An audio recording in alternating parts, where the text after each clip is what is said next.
Hey everyone, Brad here again. Got another conversation topic to hit you guys with, see what you think. First things first, so some of the feedback I got so far that is pretty entertaining is people think I record the video and then dub over the narration, which isn't the case. I'm actually riding my motorcycle right now, but it's 100% electric, so it's really quiet, and that's why you don't hear it.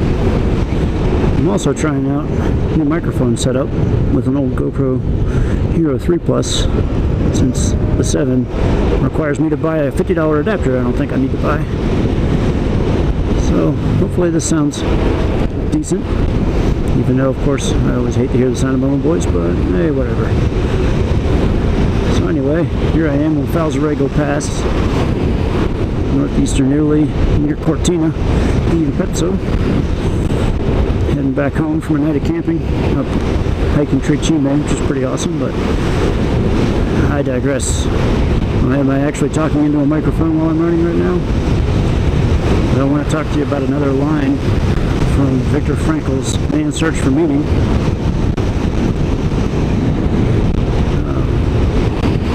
And I'm going to share two experiences or time periods in my life where I don't think I realized it, and things could have possibly gone better, at least for the one, but I know I definitely didn't.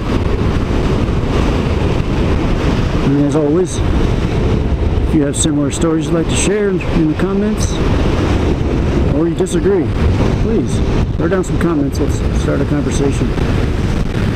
So, what is the line? The line is,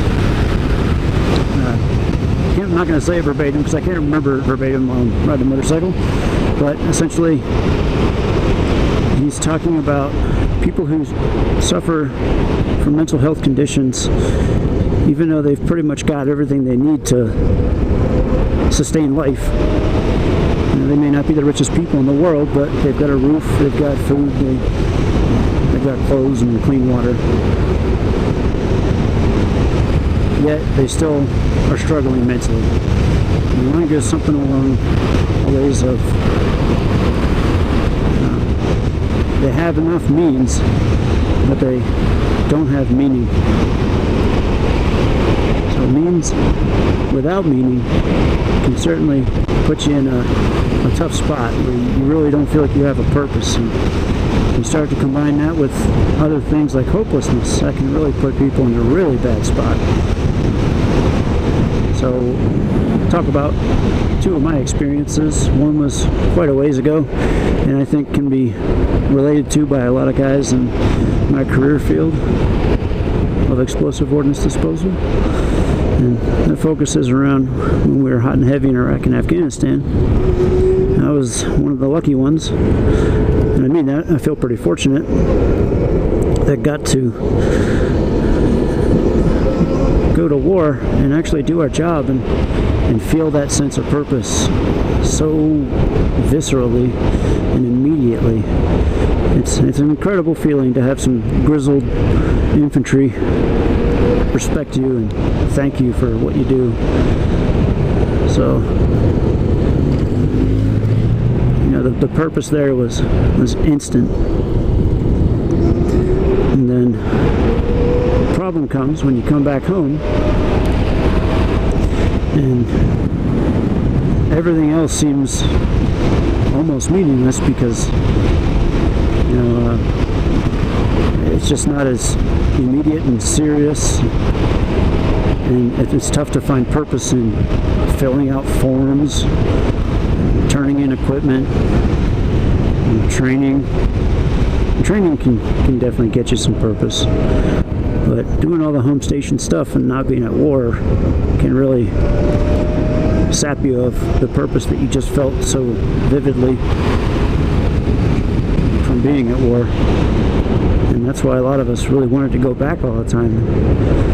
And, that's why a lot of our current generation isn't happy and wants to go to war to prove themselves and feel that purpose. And I can't say I blame them, because I'm fortunate enough to know what that's like. thinking back on it, something that I did later on, actually, a couple months after my last deployment to Afghanistan, is I wound up moving to our schoolhouse to be an instructor. And kind of without realizing it, I found a new purpose there, because I discovered I really like teaching a lot. It's a lot of fun. I had a really great time. It's just awesome to see a light bulb click on in somebody's head when you teach them a complex concept, and they learn it, they figure it out, and they understand the why. You know, that was pretty awesome. So that kind of helped give me a new purpose, without realizing that that's what I needed. And the second time, when it was a little bit more deliberate, and I kind of actually made an effort. It was recently, this past January, 2 days before my birthday, my dad passed away from a long battle with throat cancer. And I definitely questioned a lot of meaning and purpose many times. So I had a lot of existential thoughts and those kinds of things. And I was definitely feeling like I lost a lot of purpose. We had a great relationship, and kind of just started to get almost nihilistic and feeling like everything was pointless for a little bit.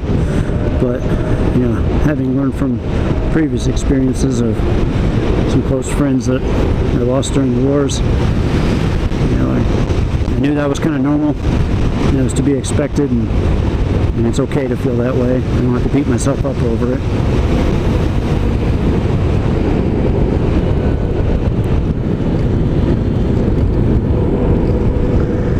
So, you know, I managed to,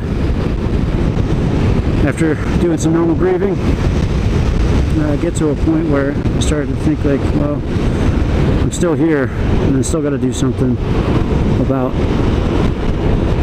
my feelings and feeling of no purpose and all of that. So the first thing I did the day after I got back to my unit here in Europe was I actually did a talk at a commander's call in front of about 100 people on the win or learn conversation that I have another video on, and I'll try to link at some point. And you know, I'd like to think that helped at least one person out of those 100 or so in the audience. Maybe more, hopefully more. It was, you know, good for me too. It's good to feel like I'm doing something more than just existing, and maybe helping some people that haven't framed things in a positive way like that before. I also started doing a lot of post-traumatic growth talks based on Book Struggle Well and Man's Search for Meaning and Tribe, and those are definitely another great way for me to get some purpose and kind of show some vulnerability from somebody who's been in for a little while, which seems like typically not the norm. I know it wasn't for me for the longest time. But showing people that it's okay to be vulnerable once in a while, and maybe you can use it for something positive. Which goes back to Viktor Frankl's book.